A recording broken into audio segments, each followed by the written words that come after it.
Well, thank you for coming, you guys. This is so great, and I'm so happy and excited that this book exists. And I want to thank all my friends at Grove who made it happen, and my agent PJ, who are in the room somewhere. I'll put my glasses on so I can find you. But so thank you, and so I think I already thanked you for coming here, and so I think I'll thank myself for being here. And the Strand is such a part of. I mean, every single person I knew in the '70s worked at the Strand. I was like almost the only person I knew that did not work at the Strand. I think I tried to work at the Strand. I never got hired by the Strand. So I want to talk about that. So I'm gonna read one chapter of this book, but I think I need to read the beginning of the book that will sort of set it up a little bit. And so I think all you need to know is it's about a dog, and her name was Rosie, and she was a pit bull, and I had her from 1990 till 2006, and she was an amazing dog. In fact, I even saw the woman today who's like a contractor on my block on 3rd Street who she found a dog on the roof of her building and gave the dog to one of her tenants, and then the dog proved to be pregnant. So then next thing you know, the dog was on 3rd Street with a litter around her, and I was walking down the street one day and saw this amazing dog who looked at me, and I looked at her, and and then I paid $50 for that dog, and so I saw that woman today, and I thought, I've written a book about Rosie, and she goes, oh, she was a wonderful dog. So she's with us. So you can't really see it, which is a really good reason why you should buy the book. But there's like a little fake letter here. Like in the first chapter, it doesn't have a title. It's just like a kind of a funky-looking letter. One day in 1999, an awkward hand-addressed letter appeared in my hallway. The mailman threw everything on the stairs. I grabbed the letter and headed with Rosie to the dog run, which in that neighborhood was a skimpy little triangle at 39th Street, west of 9th Avenue. It was an amazing perspective on midtown roofs and also dull traffic heading to New Jersey. My neighbors were weird, sad former actors. I liked the pink-cheeked older woman named Doris who walked everyone in the neighborhood's dogs, including mine. This is like 16 years ago, so Doris is probably dead. Sitting on a bench while Rosie sniffed the ground, I tore open the strange note. It read, Dear Eileen, I take the liberty of calling you Eileen to begin the unpleasant duty of forcing you to legally take responsibility for the damages you have inflicted over a period of 9 years upon the being you have taken to calling Rosie. I am Rosie's lawyer. Dog lawyers have only become possible in recent years, even months. Which is not to say crimes of all kinds against dogs are new in any way. Crimes against dogs are ancient and widespread, but dogs having the wherewithal to attain legal representation is new indeed. My services have been retained thanks to a generous bequest by an anonymous donor who set up a foundation in her will for the explicit purpose of identifying dogs who are likely litigants, candidates for beginning the long and arduous process of getting the ball rolling on dogs' rights. I actually wrote that without knowing there was a joke in it. It's been clear to my client during her life, and most pressingly at the time of her death, that the best way to make this need known would be to take up an individual dog's case, not the case of all dogs, which is too ubiquitous to pursue in the explicit way the law makes possible for human litigants, who are generally assumed to be individuals. A wealthy individual, of course, does not have more rights than a poor one. We are all brought up to honor human rights, but only wealthy humans are able to use the full force of the law, i.e., obtain high-quality representation. By this logic, there can be no freedom for dogs unless there are wealthy dogs. There is one today, the dog formerly known as Rosie. She has been left a significant sum of money in my client's will.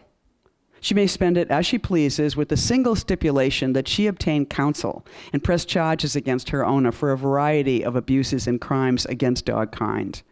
As you know, Eileen Myles, that owner is you. It seemed unbelievable to me. Rosie was about 10. I looked at her licking an empty wrapper against the fence. She appeared entirely innocent of the letter's content. What? Are we already going home, she seemed to say.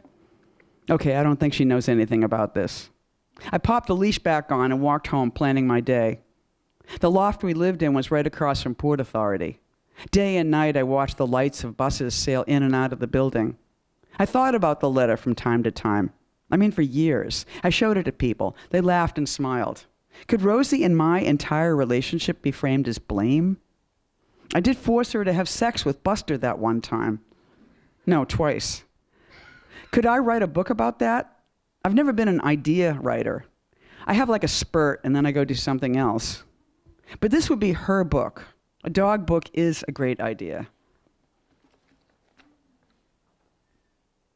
So that's the beginning of the book, and so I'm going to leap forward a little bit and not too far ahead.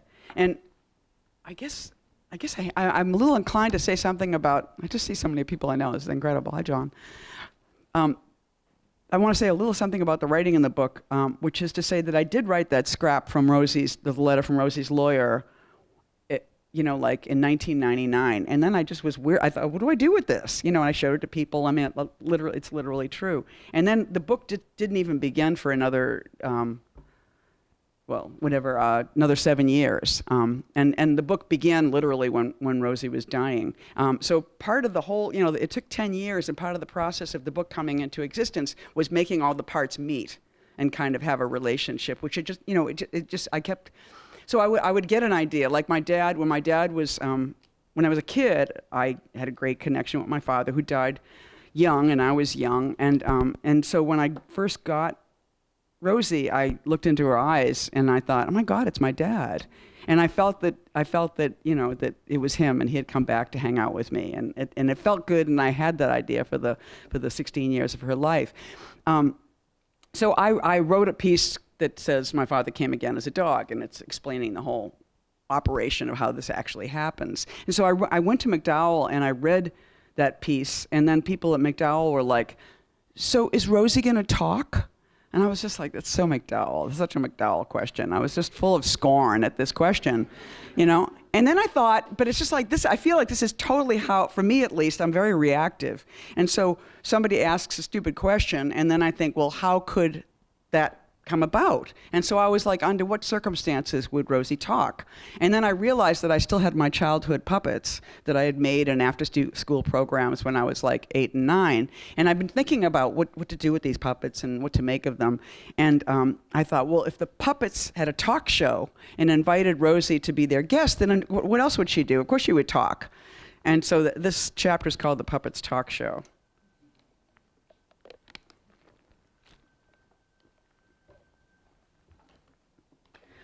Oscar, the host. So I'm going to do all the parts, of course. Another kind of person would have brought up somebody else to act with, but I'm not that person. I'm not kind of a greedy writer. Oscar, the host, is a puppet. He has shiny black painted hair and bright red dots on both his cheeks.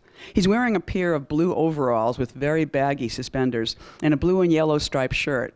One of his feet is gone and his pant leg is empty. Oscar, hello, hello, hello. Our guest tonight, Rosie, a dog, is here to set the record straight. All puppets, yay!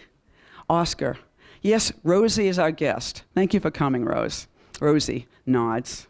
Glad to be here, Oscar. Very glad, in fact. Rosie leans forward a bit in her chair, adjusting her butt. Oscar, puppets and dogs. A lot of folks probably can't see the connection between our kinds. I say balderdash. All puppets drumming. There's a whole row of puppets. A drum, what do you call it? A drum circle of puppets. Oscar, our studio audience, the kids. Camera pans to the kids. Just to the left of Oscar and Rosie is a short row of puppets. Bedelia, who has black yarn hair. Montgomery, a young guy with painted reddish hair. Casper, a ghost. Little more than a white clown head and a sheet. And finally, Crocky, the crocodile. A pair of papier-mâché jaws going clack, clack, and a lower body of red and green upholstery material. Behind them are hundreds and thousands of puppets going back endlessly into the horizon, which becomes mountains and hills also covered with puppets, all the puppets in the world. Rosie returns to Oscar, smiling. Wow. Oscar, yeah, there's a lot of us. The meeting of puppets and dogs has been a long time coming, and you can see how important it is to our kind. Puppet nation. No, puppet universe. Rosie, I hope I can do my kind justice. I mean, there's only one of me, and there's a lot of dogs. Oscar, what do dogs want, Rosie? I don't mean to put you on the spot, but you agreed to come in today, and you can see what your being here means to us. And I hope you don't mind me being honest. You guys are generally considered the enemy, for good reason. Dogs historically have torn a good many puppets apart, torn us to shreds. Camera close up on Oscar's face, and a tiny tear is dripping down. Rosie, I get it, Oscar. A lot of wrong has been done. But Oscar bows his head, then lifts a white hand. Oscar, those were ordinary dogs, Rosie? Is that what you were going to say? Oscar looks at his wife, Bedelia, and all the puppets up in the hills. He regains his composure.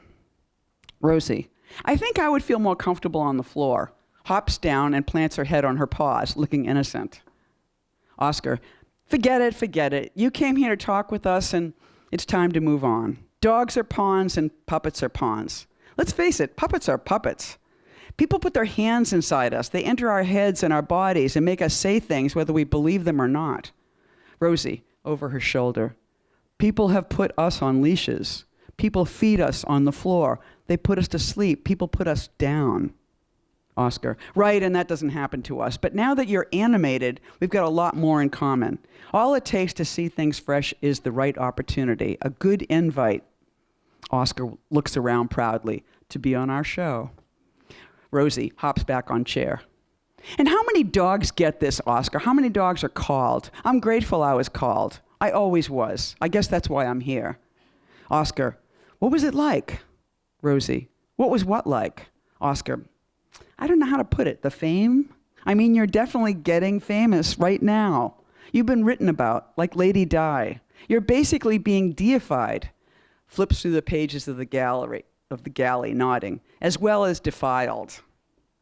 Rosie, no great shakes, Oscar. Big dog, little dog, all the same. Humans are the problem, I think you'll agree. Oscar, nodding, All puppets. A murmuring begins with Oscar's low hum and cascades all the way back up the mountains like a growly bell or a quake. Oscar, you just touched the rock, my friend. Rosie, the one I had rode me like a car. She was interested in how she abused me. She wrote about it. She wrote about it extensively. I mean, that's why I'm here, right? When I died, she described the ways my body was treated. Paw pushed in plaster like a criminal or a child. They made a Rosie souvenir before they threw me in the fire. Then and only then. And oh yeah, when I was dying, get this, when they're wheeling me around town like a man who has money, then she writes on her long legal pad, puppetry? She gets the idea that I was used, treated like I was empty. Great. Yeah, well, how about my whole long life, Eileen? Oscar, that was your name for her? Rosie, no, it was not. I called her Jethro. That was my name for her, and believe me, I got in more than one fight defending that name. I tell a few other dogs in the park, ugh, here comes Jethro. When she's loping towards me with her big smile and a rope like it's good news that I gotta go home for hours and sit on the floor. Yet I had a certain amount of loyalty. The dogs in the park got snickering and telling all the other dogs, look, Jethro. I wasn't down for that shit, laughing at her. It's part of why dogs in captivity, but that's pretty much all dogs, we're known for our loyalty. We stay with the hand we were dealt, and generally we will fight for it. Dogs do have choices. Unlike you guys, we can move out on our own, and some dogs totally do. Go to Mexico, for instance, and live your own life, though you can fucking starve on those streets. But yeah, there's a lot of us down there. I guess anything's better than getting gassed as a pup, but my point was that I was very often defending her and getting myself in fights in the dog run for years, and did she have any idea? First, she tries to get me knocked up, had me raped, and that is in the book to her credit. Later, she decides, no, that's not what I want. Then she has my insides yanked out. Puppets look aghast, all puppets. Rosie, you didn't know about that? Spaying? Oscar, they take your copy thing away. That's it. Isn't it, Rosie? Still, do you want more dogs? Isn't that the argument? Alleviating dog suffering? Rosie, yes, we want more dogs. Do you want more puppets? Rosie turns and looks up the mountain and beyond. We want to outnumber humans and turn it around. Not in a warlike fashion, but gentle, you know. We're doing it from the inside out already. That's what this book means. We are talking to our masters, very gently and subtly. Dogs are true leaders and strong teachers, as the life of Eileen Myles, after my own life, will show. Life is short. That's the problem. It's very hard for one dog to do much in one lifetime. 16 years. By the time you hit your message, your body's failing. Oscar, so there's some truth? Rosie, truth to what? Eyebrows raise. Oscar, well, here's your book, Afterglow. It's right on my knee. And what I'm hearing now from you is that it's not so clear how much of the work here is yours. Oscar turns towards the camera, waving the book. Authorship. Who's writing who? Puppets take the cue and start drumming. Rosie, want the facts? Okay, here's the facts. My lawyer wrote Eileen Myles 10 years ago, and she did nothing. I was begging her for years, at least make us some money. The pages my lawyer wrote were brilliant. Can we throw them up on the screen? It's a little long. Oscar, we're in puppet time. Do puppets have time? All puppets. Oh, yeah. Rolling up the mountains and the hills. Projected on a screen behind Oscar and Rosie is the following. Dear Eileen. Puppets drumming. I take the liberty of calling you Eileen to begin the unpleasant duty of forcing you. Rosie, off camera. Oscar, have you read this before?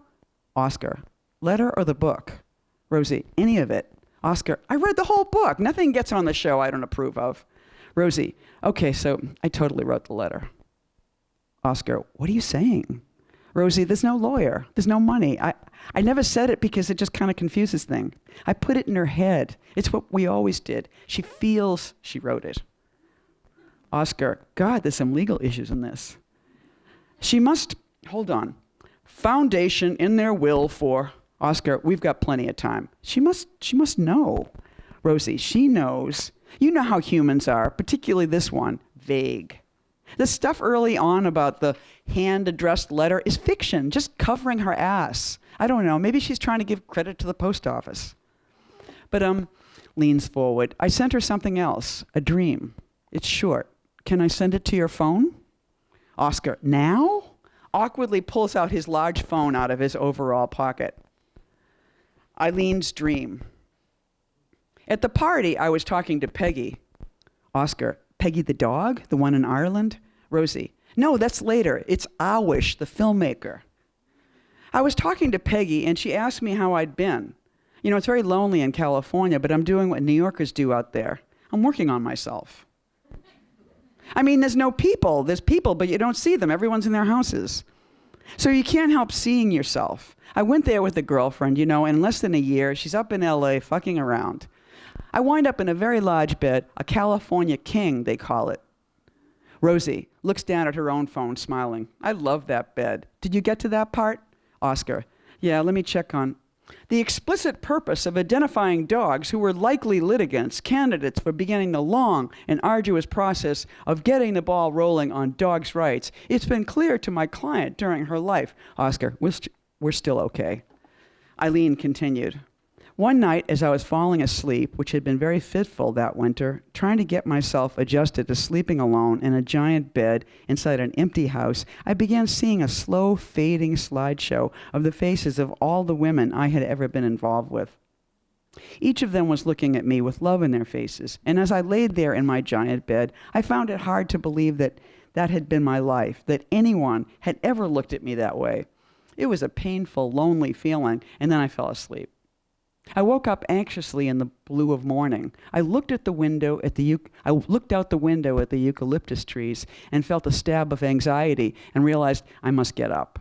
I jumped out of bed and I went to the front room, which had a door, which looked through a tiny yard with a fence out onto other houses in a suburban street.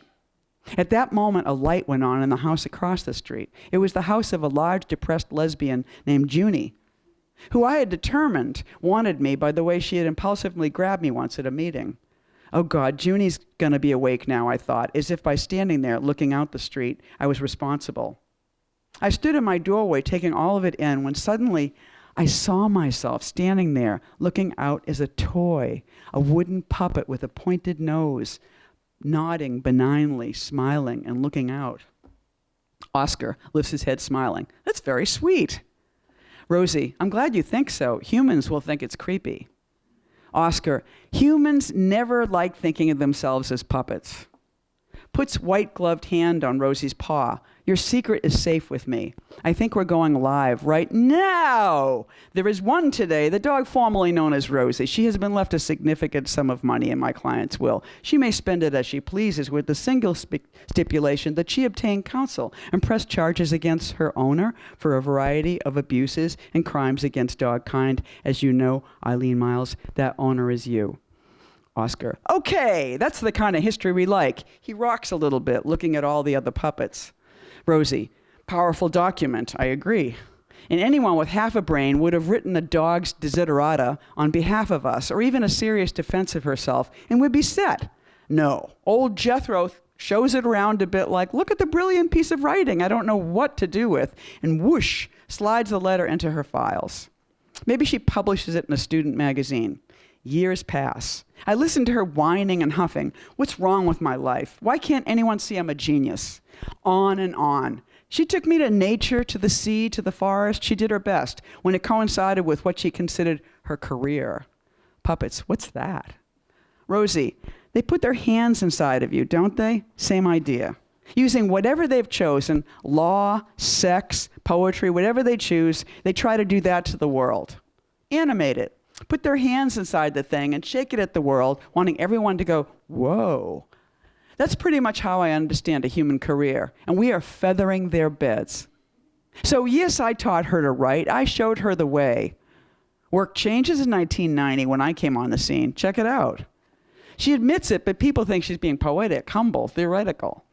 Cut to the end of our so-called story. I'm basically unable to walk to the door to say I need to relieve myself. We're sitting on the green chase lounge in the yard, and she's got the yellow pad out, and now she's writing to break your heart. Now, you fucking loser? Now?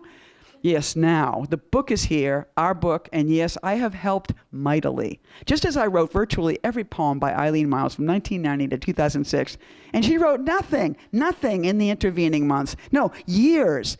A cat writes a poem. I don't think so. A cat does not have a poem. A cat stays in. It's a whole other kind of thing for them. I'm not really in touch with them yet. Oscar, cats? Rosie, yeah, a cat. We picked a pretty doggy one, Ernie, black guy. He was wandering around wondering if this was the right place for him. We took him in, and I liked him very much, and the pair of them were devastated after my departure. But there's no poems in that. You know, the person you should talk to is Dawn Allen. Oscar, who's that? Rosie, she's a talker in betweener. Oscar, you mean? Rosie, yeah, she's a puppet. She's our puppet. She's practically a saint. People call her up, and for a very reasonable rate, she lets us speak. Eileen Myles waits till the end of my life to see what I was hanging around for. Was I her father? That's a very big part of this book about me. Humans are always looking for the obvious, very low, very base, very banal kinds of puppetry. They can't imagine their own animation ending. They decide that God's got his little paw in them. Laughing. I know that sounds a little sleazy. Oscar, not to us. Murmuring echoes up the mountains. Rosie, they decide their children will be their future puppets. They build institutions and write books to carry on their names. Quack, quack, quack. Everything will speak their name while they are alive, and especially when they are gone. The pathetic thing about humans is that they think that everything is in their hands, and their hands are in or on everything. Pat, pat, rubbing behind the ears, looking in your eyes for years. Oscar, so you had your say, first in the book, through Dawn Allen, and now here. I would kill for that experience. Rosie, and you have in a lot of movies. A doll coming alive, a puppet coming alive. The only thing humans can imagine about puppets finally becoming free of them is that you guys all want to kill. And for good reason. Oscar, you said it, Chief.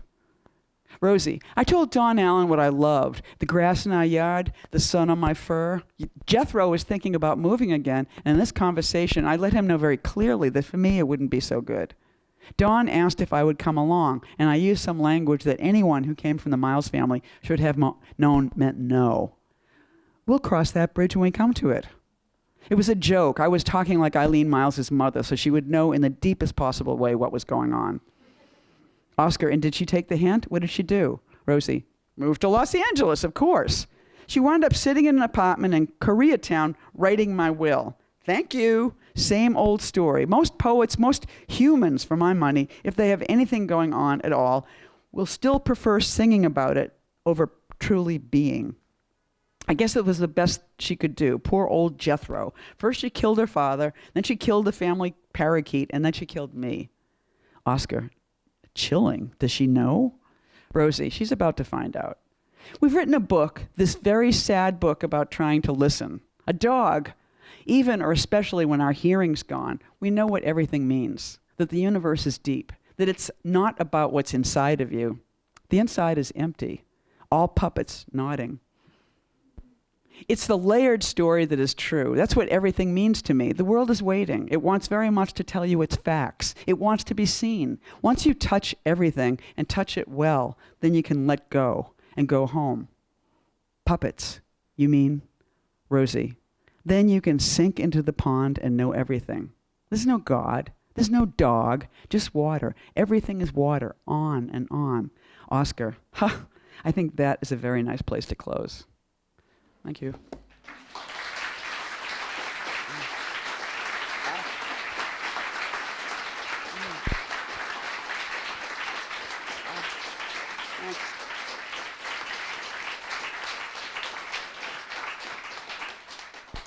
So, do you want to open it up to some questions? Yeah, sure. People want to raise your hand. I will do my best to bring you a mic, though there is a lot of you. I, again, will do my best. I know it's a brave move to start, but don't We can feel have a shy long because Buddhist you're- moment. It's good. Yeah.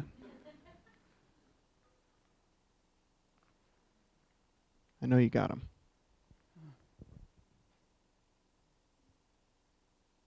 Really? You listen to that? Nothing? Hey, Excellent. what a great question. I asked how big Rosie was. Yeah. She was someplace between 40 and 60 pounds, depending on who was feeding her and what, and where she was living and how much activity she was getting. But yeah, she was sort of like probably a kind of a 50, 52 was kind of a good fighting weight. She was strong. It's like New York is really hard for dogs. So when she, like she lived in Provincetown a lot. She lived in Provincetown. She lived in San Diego. She lived in New York. And she would get very muscly, in these other places. And when she was a young puppy, she would go to the dog run a lot and run her butt off. And she was very trim. But then as she got closer to, I didn't have her spayed right away because I wanted her to have puppies. And so she started, it started to make her sort of, each heat she went into would make her slightly angry. And she started to become like a dog you couldn't bring to the dog run. In fact, I keep waiting for people to show up that she had fights with their dogs. And we were like, okay. She hated puppies. It was intense. No. Hi. I was wondering if you had any favorite dog memoirs that you read as you were doing this. Like, I recently discovered Bashan and I, which I had mixed feelings about, but the Thomas Mann book about his dog. Oh, I don't know that one. Oh, yeah. It's mixed. I had mixed feelings. But anyway, just curious what, in like Virginia Woolf, people who've written about their dog or dogs or embodied dogs. Right. Were there things you read? There were ones I read in the past, like I read My Dog Tulip by J.R. Ackerley is like the killer, the most amazing dog. I should read that. It's really great. He was sort of a closeted gay man who was the editor of some London, maybe the Times literary section or something, and he just had this very intense one-on-one relationship with this dog, and he kept writing about dogs. And it was kind of like, I think there is something very queer about dogs. So dogs can perform as a closet in a literary work, which is so interesting. But then I think when I was writing the book, I really stayed away from dog books. With a few, I read Bulgakov's Heart of a Dog, which is everything he writes is like a critique of the Soviet state. And it's really an amazing one because this sleazy character becomes a dog, and it's like a great dog, and it's terrific. But most recently, I've read a book. My friend Nicole J. Georges has a graphic novel called Fetch, which is a great memoir and kind of the narrative of the great dog, the impossible dog, the difficult dog. The dog dies, but it's the drawings are sensational, and she's a really good storyteller. But my favorite dog book, which I feel like I'm going to be selling this guy's book on my tour, is a book called 15 Dogs by somebody named, is Andre Alexis. and he's published by Coach House, and it's one of the most magical dog books I've ever read. It's really remarkable. And it basically, I'll tell you the story because it's very short, which is that Apollo and Hermes are hanging out in a bar. And they sort of seem like two gay men. And they're sort of talking about this and that, and they start talking about how horrible humans are. You know, I think one of the dog book themes always is how awful we are. It's like a way to say, like, ugh, you know. And so they're talking about how awful people are. And they were like, well, is it their brains or is it the bodies? You know? And so one of the gods says to the other, well, let's make a bet. And as gods do, they walk through the walls of a vet's office, you know, and there's 15 dogs in cages, and they say, when one of them says, let's give human intelligence to these 15 dogs and see what happens to them. And so the book follows the dogs to the moment, and the bet is whether they will be happy at the moment of their deaths, you know. So it's an incredible book. Thank you. Thank you. Anybody else? I'll be right there. I have a pretty loud voice. You could start. But do you like microphone? I love microphones. So like, I was talking way too loud into a microphone, so I'll try not to. Okay. This question may be answered in the book, which I haven't read, but why did you want her to have puppies? oh, you know, I mean, I think it probably was a biological time clock thing that I never felt about my body, but somehow I just had this displaced thing where I thought, ooh, like, she's such a beautiful dog. She's so perfect. She's so great. Everybody loves this dog so much. Why can't we breed and make more Rosies? Kind of. So it was, I mean, it was kind of a narcissism projected onto my dog. And I guess I just wanted to go through that whole process. You know, it's just like I didn't grow up on a farm. I don't have this animal relationship in the world, and I thought it would be incredible. And then at a certain point I realized I was just being cruel to a city dog who I went to the vet, checked her out because I was sure. I spent a summer like dedicated to like her having puppies, and she wasn't even pregnant. And so when the vet felt her stomach, he just looked at me and said, some dogs just don't want to have puppies.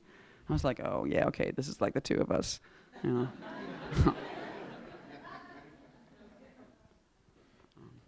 Anybody else? Here we go. Hi, Eileen. I guess like every writer, dog lady always thinks about writing a dog memoir. Really? I mean, I do. I totally thought of that. And I thought that this is so logical to me. And I just wondered like where you got the idea for this book. And sort of a second part is I actually talked to an editor last night who'd seen this book a long time ago in a different form. So I just wondered, maybe that's a lie? I don't know. I think some kind of lie. Okay, okay. But I'm curious about where this book how it came about. Huh. I mean, I think that I probably had the joke in my head for a long time that I would be, I would be a great dog biographer, And it really is, as one who uses her own name. I mean, I call most of what I write, except for the poetry, I call it fiction. But I'm always accused of being a memoirist, And it's so great to be off the hook and be a dog biographer, So there's that. Like, I'm just so kind of relieved, But truly, truly, just what I described at the top of the reading, it was sort of like I just got this weird, I think, guilt. Because if you have a dog, you're always feeling bad about, you're just not giving, no matter what you do, you're not doing enough for the dog. Because the dog should just be like I have a dog now, and Honey, and she lives mostly in Marfa, and it was like, before I came east, I took her on a long walk.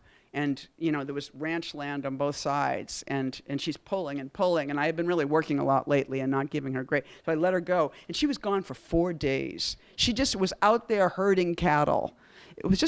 She was like a pit bull who was born to be wild, and she just had this crazy light in her eyes when she came back, like she had seen God. But, a dog in New York doesn't have that life. And so you just feel this kind of, and I'm always projecting all this hostility onto the dog. Like I always thought Rosie's little pit bull face coming up the stairs behind me was like, fuck you, Eileen, fuck you, Eileen. Because we were on my stupid schedule. I was like, I gotta go someplace. That was a short walk, I'm sorry. So that definitely spawned, that guilty feeling spawned a letter from the lawyer, for sure. And then there was just that flaky piece. But truly just her dying, because I feel like, we're very trained writers. At a certain point, your entire coping mechanism is to respond to everything intense in your life with some kind of writing. And so the second she started dying, I started just, producing, because that's all I knew. That's what I knew how to do, you know. So I think, how's your dog doing? Yeah, so no need to start yet. But I did research. I mean, I was preparing for it. Like I was walking around San Diego with a video camera, videotaping her walks. So it was just like unconsciously, I was researching the book. I mean, our relationship, I guess, was research. I'll come up the middle. This person here, yes. It's a really good challenge, though, the dog book. It's like you keep thinking it's already been done. No, it hasn't been done. Thank you. I haven't read your book either. Did you say I'm not going to read your book? No, That would be so great. I was like, thank you. I don't know. That's Maybe so I cool. won't. But I haven't read the book. But I note that Colm Toibin talks about, on the dust cover, he talks about subplots. And while we were waiting for you, I was sort of leafing through it. And there's a clear structure, despite a kind of sense of just kind of free writing, but it's clear to me that there is a structure, certainly in the chapters, and there's also... It looks like a book. Yeah, it really does. You know, and Claire thought about punctuation and sentence structure and stuff. This is a boring technical question, but I'm really interested in the structure. And I guess because of the subplots, just in the excerpt that you read, there's a number of themes. And I guess I'm interested in how you thought those out, and how you structured the book. Mm-hmm. I think it's like, I mean, some of it I think is just like, it's kind of what you got, you know, like I have these puppets, you know, these puppets where, I mean, there's so many things that are just prods or prompts in your life, you know, and if what you do with your life is right, that stuff is like, you know, you think about painters and there's all those still lifes that are really just them painting what was in the studio. So there's like a bust and there's like a naked woman and, you know, I mean, like these things just happen to be there. And so I think so with the writer, whether it's literally in your home or the places you go or the stuff that's your experience grid. So some of that, I mean, I just, it's so great because I've lost tons of stuff, but I have not lost my puppets. So they're just part of the mix, you know. So a lot of it is like that. But I think I write it's more almost in this book than any other book I've written. I write in this very modular way. So I feel like I like grow a piece, you know. It's like I'll get an idea and then I grow that piece, and then a year passes and then I grow another piece. And I don't really know what the system is yet. It's almost like I start to let the pieces tell me what the system is, you know, and then kind of imagine some way that, you know, because I feel like I kind of, in a way, I think of this book as like a series of, it's like an homage to Rosie, and then it's like a series of documents that keep performing that in different ways. And each time could think of a different thing that, you know, I'm in a monastery in Ireland, and I was in Ireland a lot, which is why Colm Toibin was blurbing it, and I know him, but I'm in this monastery in Ireland, and I'm a little bit short. Like, I feel like I need about 35 pages. And I went to this place, and Fanny Howe recommended this place. So I would just do whatever Fanny Howe said to do in Ireland, you know? So I'm there, and I'm like, you know. And then it just felt like it was bidden, like it was like a prayer. You know, it felt like Rosie came to me and was like, Eileen, finish the book. Here's the idea. And again, what she told me to do was write about tapestries. I happen to really like tapestries, and I happen to look at tapestries a lot. And I'm in the UK, and so Henry VIII's tapestries are at the V&A Museum. And so then you call it research, you know, and you travel to London, and you know. So I think there's something very organic, but in a way, it's just like wandering through the world as you like, you know, and it just sewing the bits together in a way. There's a question Thank over you here. for asking that. Hi. I read your Vice interview where the interviewer brings up that, you know, a memoir from the point of view of a dog might kind of come across as like a gimmicky, like, I think they used the word airport book, and you said something like it's kind of a bait and switch. So for the kind of person who's not really like familiar with your work and might be expecting something totally different, might be expecting something like fluffy and like an airport book, what do you want them to take away from this book? I would be happy if they kept reading. You know, because I think that like there are these kind of normative requests of writers. Like when I think of an airport book, I think that it should be a book that's easy to read, that the narrative would not like stop and start and suddenly be, engaging with the content that you found offensive, or or it was just too poetic, too narrative, too, it's like, so it uses lots of different devices that I don't think are what you would see in the rack at the airport. And so I think if that person, the thing is, what's so weird is like, we want our reading to be normal. Like the best quote I ever heard about reading and publishing, like Chris Kraus says that because capitalism is insincere, it wants its fictions to be sincere, which is so beautiful. And I think a sincere narrative just keeps giving and keeps rubbing and keeps massaging, and you just don't get nervous. And I think lots of times we don't know what's going on, and why should books be different? And certainly in movies and TV shows, they keep really pushing the envelope with what comprehension is and what kind of leaps we're capable of taking, and I think, why are writers not allowed to just be as wild? And obviously you can be as wild as you want, but that might mean your books will get published in editions of 200 rather than 200,000. So I think that to get the book into the wrong person's hands and for them to have a different reading experience is really exciting to me. So I don't know if this is going to get in the airport, but We have time for a couple more questions. What did you or would you write on Rosie's gravestone? oh my God, there is none, of course. This is what I wrote on her gravestone.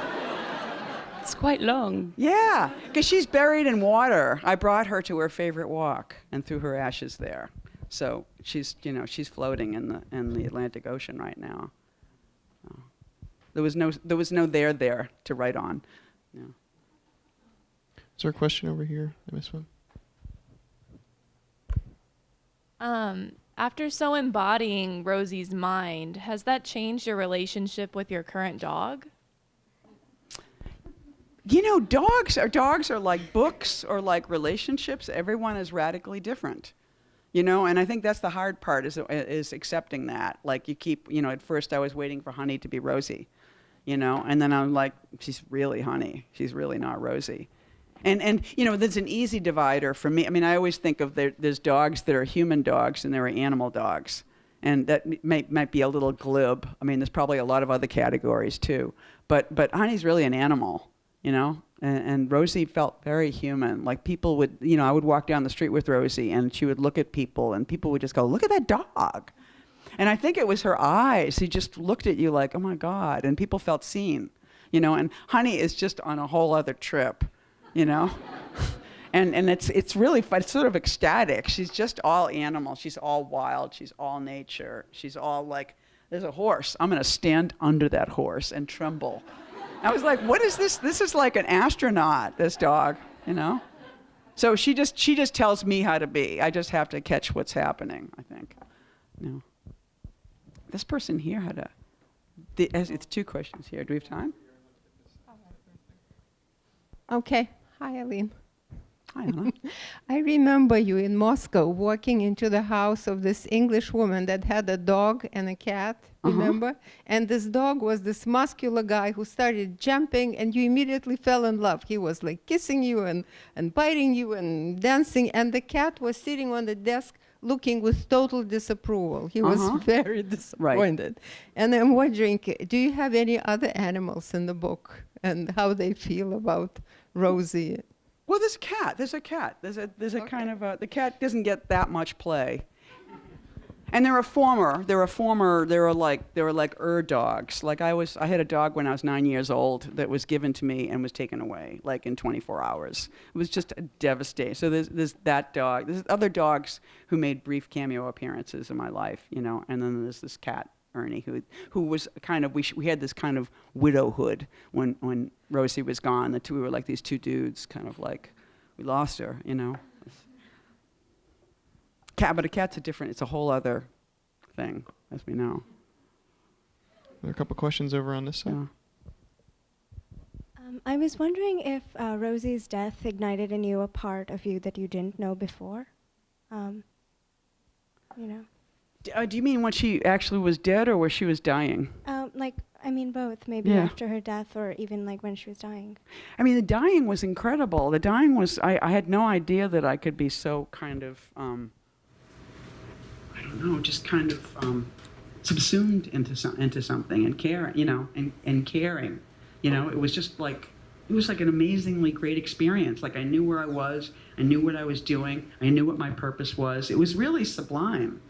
And I think anybody, anytime you've been around somebody who you love who's dying, I think if you're lucky enough to be there, you have this experience. And so I was just overwhelmed by how profound it was, and there was almost I write about it, but there was almost no way to convey it. And I also felt like, I lost plenty of friends. Well, I've lost people in my life. I lost my dad. I was a child. I didn't know how to go through that. So there was a way in which being present for this let me let go of somebody, and also lots of friends of mine died of AIDS, and I never really wrote about that too. And so there was just there was an intimate caring that was just so rich, Thank you. Hi, Eileen. I can't wait to read the book, and I guess this is the moment that I have now before reading it that I can ask this question, because once I read it, it'll be evident or change. Uh-huh. You talked about Rosie looking at you like your dad would, right? And so there's this strange way of looking and getting a mirror about yourself through the dog. Did actually Dad come through Rosie and through her telling you about herself, or no? Was that a real, was there a real look that you discovered through that book? It wasn't like so much a look as a feel. Like I just looked into her eyes and I'm like, oh my God, it's my father. And I think perhaps it was that we have experiences in our life where you feel like somebody's seen you, and it's like you don't feel that way all the time, and you might even feel like that person is yours. So, and whatever my relationship with my dad was or my dog was, it was just like, that Gertrude Stein line, which I always mess up. I know that I am I because my little dog, who knows the quote perfectly? I am I because my little dog knows me, and it's just basically the dog makes it be that you're you, and so I think there was I think it was just the profundity of the feeling. It wasn't even the gaze; it was the feeling of the gaze, and then it was just fun to run with it, and have an opportunity to write about this man through this dog, so she gave me this permission. Thanks. We'll take 2 more questions before we go to the signing. Hi, I guess this isn't so specific to this book, but you talked earlier about how you label most of your books fiction, but they're always called memoir. Mm-hmm. And I guess like a lot of times people say that you're genre bending in certain ways. So I was wondering to you what the difference between possibly the modes of fiction, memoir, and biography might be or not be. Yeah. I just think that it's very hard to, I had a perverse delight. Once I decided that this book was a memoir, then I decided I was going to really fuck it up, And so it was I felt like I was submitting to the thing that I had been always told that I was writing. And so then I thought, well, okay, this is a memoir, but it's going to be the most fictional thing I've ever written, which is really true, And so I don't know. I just find myself sort of congenitally unable to stick to my poems are poems, I guess, but it's like everybody's always, the ultimate insult in poetry is to say, that's not a poem. And we do say that all the time. And people have, if you find somebody's body of work, just kind of like not of any use, you'll just say, it's not poetry. For me, it's not poetry. It's like, or, John Ashbery, we've been in the wake of John Ashbery these few weeks. And just that whole way of, I don't get it. That's a way of saying it's not poetry. It's not how I understand poetry. You teach in college, and you get these students who tried really hard, and they got into the good school, and now they're really mad because you're not teaching them what they learned in high school to get to college. That's sort of the new, I felt like that was like the new vibe in education, where I feel like I went to college thinking, I just want to completely change my mind, and high school was, but I think there's a lot of kids now that it's so competitive to get into college that they want to learn more of the same. Or that's what I felt. And I think the thing that was so great about teaching poetry is that you're just going to mess up their minds. It was like, look at this. It's here, and then it's here, and it's here. And so I don't know. That's my relationship to genre is that it's this molten thing that we have these, we have these forms that I don't know I don't understand how one could. I mean, I think it's like anything else. It's like I remember years ago, everybody would think, oh, I want to write a romance novel and make a lot of money. Like that was really easy to write a romance novel, you know? And it's like, you either know how to do it or you don't. You know, I think people step in. And so I think a conventional novel might be your talent, you know, but it's just not mine, you know? So I think it's sort of like one, you know, genre bends because they just don't know how to stay inside a genre in a way, you know? Well, Eileen, thank you so much for taking all those questions and for Okay. reading from your Thank beautiful you. book.